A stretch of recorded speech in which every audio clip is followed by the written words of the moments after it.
Lest Darkness Fall continues as read by the bathroom reader.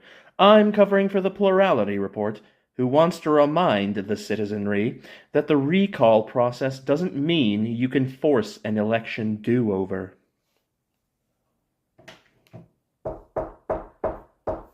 Chapter 15. The members of the Gothic Royal Council appeared at Padway's office with a variety of scowls. They were men of substance and leisure, and did not like being practically dragged away from their breakfast tables, especially by a mere civil functionary. Padway acquainted them with the circumstances. His news shocked them to temporary silence. He continued, "As you know, my lords, under the unwritten constitution of the Gothic nation, an insane king must be replaced as soon as possible. Permit me to suggest that present circumstances make the replacement of the unfortunate Theudahad an urgent matter." Waukes growled, "That's partly your doing, young man. We could have bought off the Franks." "Yes, my lord, I know all of that. The trouble is that the Franks won't stay bought, as you very well know. In any event, what's done is done. Neither the Franks nor Justinian have moved against us yet.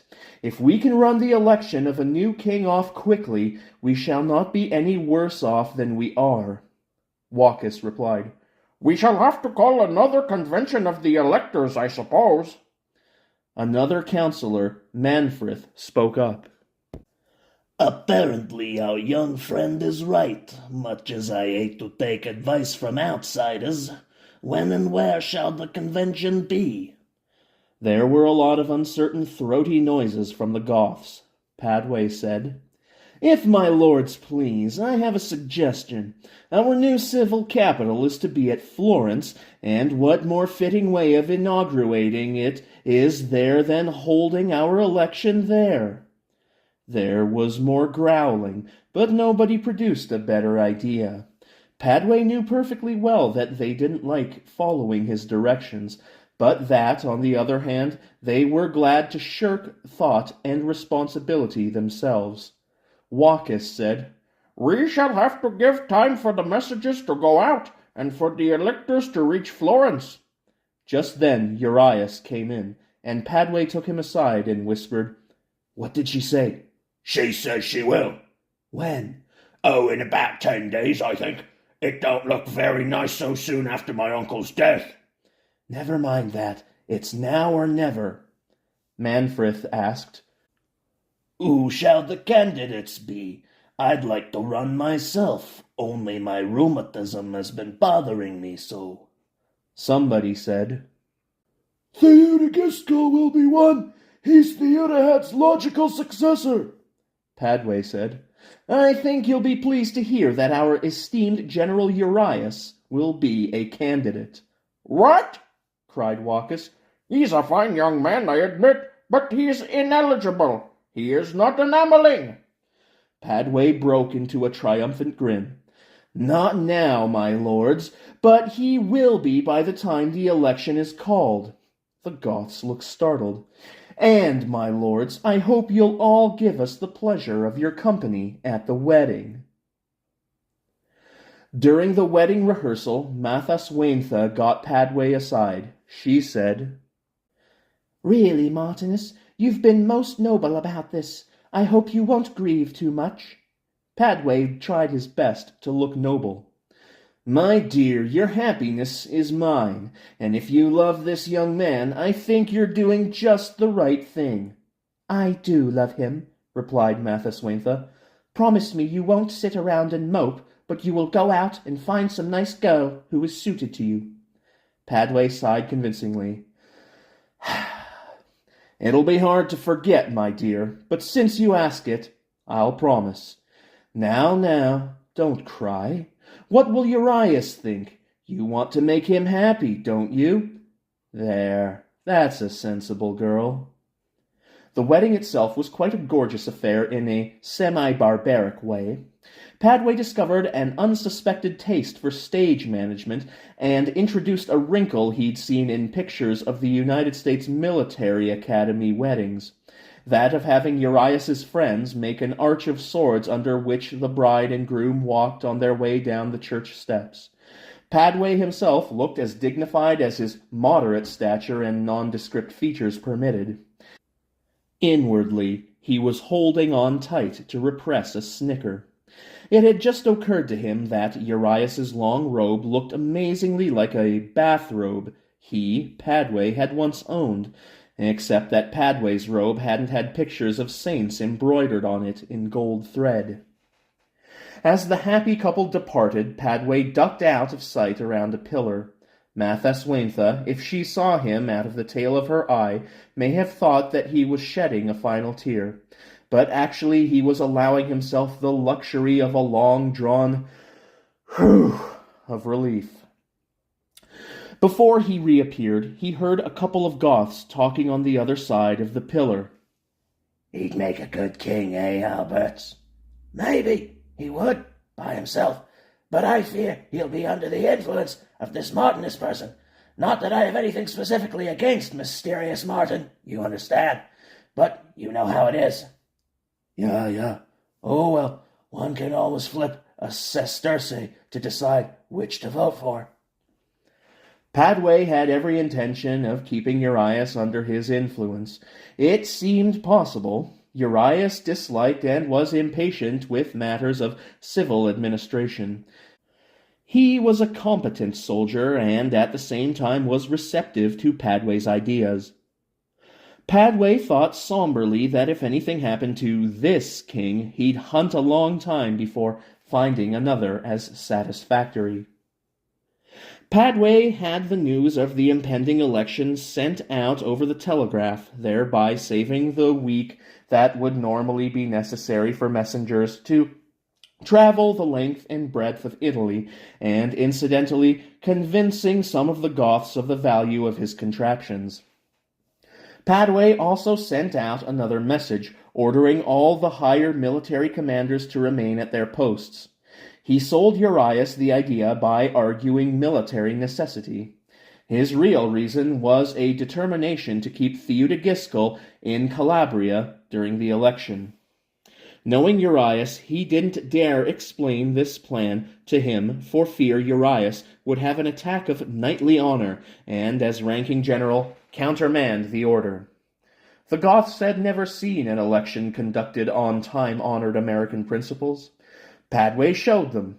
The electors arrived in Florence to find the town covered with enormous banners and posters reading, "Vote for Urias, the people's choice. Lower taxes, bigger public works, security for the aged, efficient government," and so forth. They also found a complete system of ward healers to take them in tow, show them the town, not that Florence was much to see in those days, and butter them up generally. 3 days before the election was due, Padway held a barbecue. He threw himself into debt for the fixings. Well, not exactly. He threw poor Urias into debt, being much too prudent to acquire any more liabilities in his own name that he could help. While he kept modestly in the background, Urias made a speech. Padway later heard comments to the effect that nobody had known Urias could make such good speeches. He grinned to himself. He had written the speech and had spent all his evenings for a week teaching Urias to deliver it. Privately, Padway thought that his candidate's delivery still stank. But if the electors didn't mind, there was no reason why he should. Padway and Urias relaxed afterward over a bottle of brandy. Padway said that the election looked like a pushover, and then had to explain what a pushover was. Of the two opposing candidates, one had withdrawn. The other, Hargis Ostrowaldson, was an elderly man with only the remotest connection with the Amal family. Then one of the ward healers came in breathless. It seemed to Padway that people were always coming to see him breathless. The man barked, Theodogiskel's here. Padway wasted no time. He found where Theodogiskel was staying, rounded up a few Gothic soldiers, and set out to arrest the young man.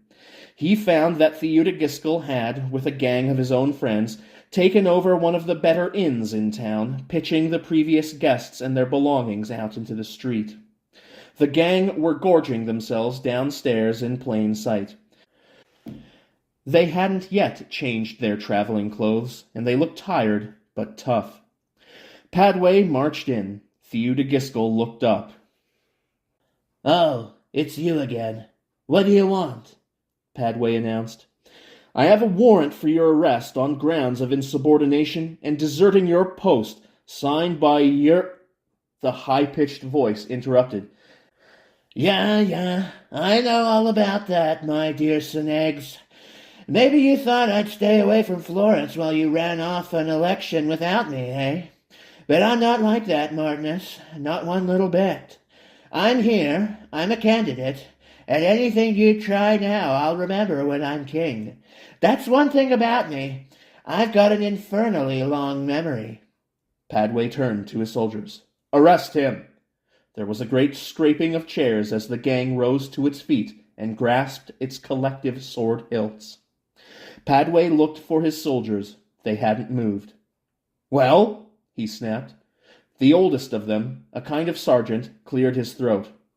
"Well, sir, it's this way. Now we know you're our superior and all that, but things are kind of uncertain with this election and all, and we don't know whom we'll be taking orders from in a couple of days. Suppose we arrest this young man and then he gets elected king. That wouldn't be so good for us now, would it, sir?" "Why, you—" raged Padway. But the only effect was that the soldiers began to slide out the door. The young Gothic noble, named Willimer, was whispering to Theodogiskel, sliding his sword a few inches out of the scabbard and back. Theodogiskel shook his head and said to Padway, "My friend here doesn't seem to like you, Martinus. He swears he'll pay you a visit as soon as the election is over. So it might be healthier if you left Italy for a little trip. In fact, it's all I can do to keep him from paying his visit right now." The soldiers were mostly gone now. Padway realized that he'd better go too, if he didn't want these well-born thugs to make hamburger of him. He mustered what dignity he could. "You know the law against dueling." Theodogiskel's invincibly good-natured arrogance wasn't even dented. "Sure, I know it, but remember, I'll be the one enforcing it. I'm just giving you fair warning, Martinus. That's one thing about—" But Padway didn't wait to hear Theodogiskel's next contribution to the inexhaustible subject of himself. He went full of rage and humiliation. By the time he finished cursing his own stupidity and thought to round up his eastern troops, the few who weren't up north with Belisarius, and make a second attempt, it was too late. Theodogiskel had collected a large crowd of partisans in and around the hotel, and it would take a battle to dislodge them. The ex-imperialists seemed far from enthusiastic over the prospect, and Urias muttered something about its being only honorable to let the late king's son have a fair try for the crown. The next day, Tomasus the Syrian arrived. He came in wheezing. "How are you, Martinus? I didn't want to miss all the excitement, so I came up from Rome. Brought my family along." That meant something, Padway knew, for Tomasus's family consisted not only of his wife and 4 children, but an aged uncle, a nephew, 2 nieces, and his black house-slave, Ajax, and his wife and children. He answered, "I'm fine, thanks, or I shall be when I catch up on my sleep. How are you?" "Fine, thanks. Business has been good for a change." "And how is your friend God?" Padway asked with a straight face. "He's fine, too. Why, you blasphemous young scoundrel! That will cost you extra interest on your next loan. How's the election?" Padway told him. It won't be as easy as I thought. Theodogiskel has developed a lot of support among the conservative Goths, who don't care for self-made men like Witiges and Urias. The upper crust prefer an Ameling by birth. Upper crust? Oh, I see. I hope God listens to you. It might put him in a good humor the next time he considers sending a plague or a quake. Padway continued. And Theodogiskel is not as stupid as one might expect. He'd hardly arrived before he'd sent out friends to tear down my posters and put up some of his own. His weren't much to look at, but I was surprised that he thought of using any. There were fist-fights and one stabbing, not fatal, fortunately. So, you know Dagoleif, Nevita's son? The Marshal? By name only. He's not eligible to vote. Well, the town watch is too scared of the Goths to keep order, and I don't dare use my own guards for fear of rousing all the Goths against the foreigners. I blackmailed the city fathers into hiring Dagoleif to deputize the other marshals who are not electors as election police. As Nevita is on our side, I don't know how impartial my friend Dagoleif will be, but it'll save us from a pitched battle, I hope. Wonderful, wonderful, Martinus. Don't overreach yourself. Some of the Goths call your electioneering methods newfangled and undignified. I'll ask God to keep a special watch over you and your candidate. The day before the election, Theodogiskel showed his political astuteness by throwing a barbecue even bigger than Padway's. Padway, having some mercy on Urias's modest purse, had limited his party to the electors. Theodogiskel, with the wealth of Theodahad's immense Tuscan estates to draw upon, shot the works. He invited all the electors and their families and friends also. Padway and Urias and Tomasis, with the former's ward healers, the latter's family, and a sizable guard, arrived at the field outside Florence after the festivities had begun. The field was covered with thousands of Goths of all ages, sizes, and sexes, and was noisy with East German gutturals, the clank of scabbards, and the flip-flop of leather pants. A Goth bustled up to them with beer suds in his whiskers. Here, here! What are your people doing? You weren't invited. Neogs Friedon, said Padway. What? You're telling me not to be afraid? The Goth bristled. We aren't even trying to come to your party. We're just having a little picnic of our own. There's no law against picnics, is there? Well then, why all the armament? Looks to me as though you were planning a kidnapping. There, soothed Padway. You're wearing a sword, aren't you? But I'm official. I'm one of Willimer's men. So are these people our men. Don't worry about us. We'll stay on the other side of the road if it'll make you happy. Now run along and enjoy your beer. Well, don't try anything. We'll be ready for you if you do. The Goth departed, muttering over Padway's logic. Padway's party made themselves comfortable across the road, ignoring the hostile glares from Theodogiskel's partisans. Padway himself sprawled on the grass, eating little and watching the barbecue through narrowed eyes. Tomasis said, Most excellent General Urias. That look tells me our friend Montanus is planning something particularly hellish. Theodogiskel and some of his gang mounted the speaker's stand. Willimer introduced the candidate with commendable brevity. Then Theodogiskel began to speak. Padway hushed his own party and strained his ears. Even so, with so many people, few of them completely silent, between him and the speaker, he missed a lot of Theodogiskel's shrill Gothic. Theodogiskel appeared to be bragging, as usual, about his own wonderful character. But to Padway's consternation, his audience ate it up, and they howled with laughter at the speaker's rough and ready humor. And did you know, friends, that General Urias was 12 years old before his poor mother could train him not to wet his bed? It's a fact. That's one thing about me. I never exaggerate.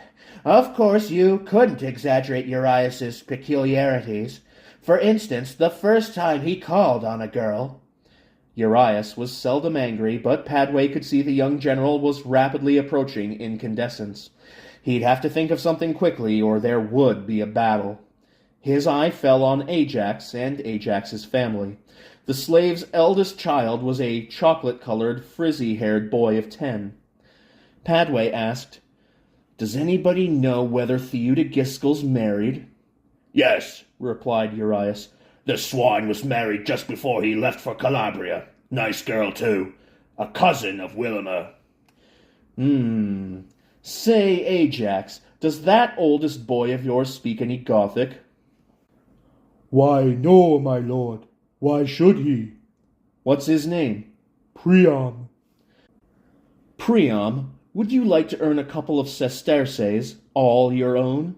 The boy jumped up and bowed. Padway found such a servile gesture in a child vaguely repulsive. Must do something about slavery some day, he thought. "Yes, my lord," squeaked the boy. "Can you say the word Ata? That's Gothic for father." Priam dutifully said, "Ata. Now where are my sesterces, my lord?" "Not so fast, Priam. That's just the beginning of the job. You practice saying Ata for a while." Padway stood up and peered at the field. He called softly, "Hi, Dagalef." The marshal detached himself from the crowd and came over. "Hails, Martinus, what can I do for you?" Padway whispered his instructions. Then he said to Priam, "You see the man in the red cloak on the stand, the one who's talking? Well, you're to go over there and climb up on the stand and say, 'Ata' to him, loudly, so everybody can hear. Say it a lot of times until something happens. Then you run back here." Priam frowned in concentration. "But the man isn't my father. That is my father." He pointed to Ajax. "I know, but you do as I say if you want your money. Can you remember your instructions?" So Priam trailed off through the crowd of Goths with Dagalef at his heels. They were lost to Padway's sight for a few minutes, while Theodogiskel shrilled on. Then the little Negro's form appeared on the stand, boosted up by Dagalef's strong arms. Padway clearly heard the childish cry of, "Ata!" Theodogiskel stopped in the middle of a sentence. Priam repeated, "Ata! Ata!" "He seems to know you," shouted a voice from down in front. Theodogiskel stood silent, scowling and turning red. A low mutter of laughter ran through the Goths and swelled to a roar. Priam called, "Ata!" once more, louder. Theodogiskel grabbed his sword hilt and started for the boy. Padway's heart missed a beat.